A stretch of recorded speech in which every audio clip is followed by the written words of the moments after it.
Firefighting in Canada this week is brought to you by VFIS of Canada, a division of CVIS Incorporated, Canada's largest insurer of firefighters. Welcome to our 2022 recap episode. This week we'll take a look at 6 of the top news stories for the fire service this year. In April, Ontario updated its mandatory training requirements for firefighters. The regulation introduced mandatory minimum certification standards and job performance requirements for firefighters. While the regulation came into effect July 1st, the province said in a press release that municipal fire services would have 4 years to achieve certification for most fire protection standards and 6 years for technical rescue disciplines.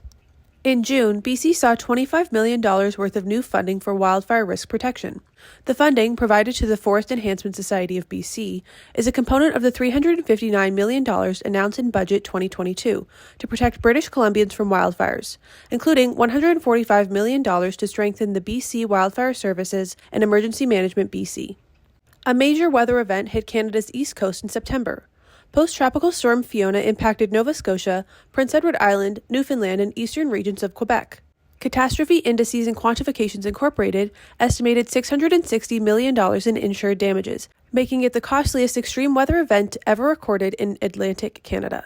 The post-tropical storm was followed by news of a new national climate adaptation strategy, which included $1.6 billion in spending to help communities impacted by extreme weather events.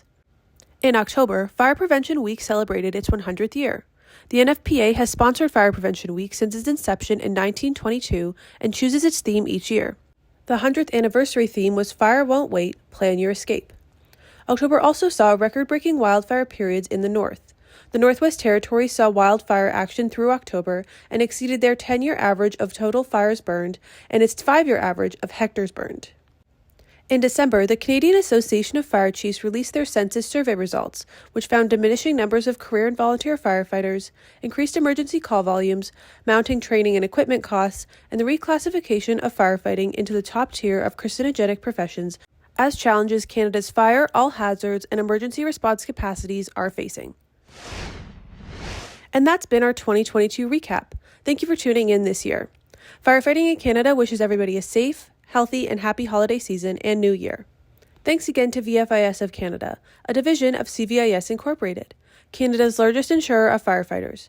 Stay tuned for our next episode on Friday, January 6th, 2023.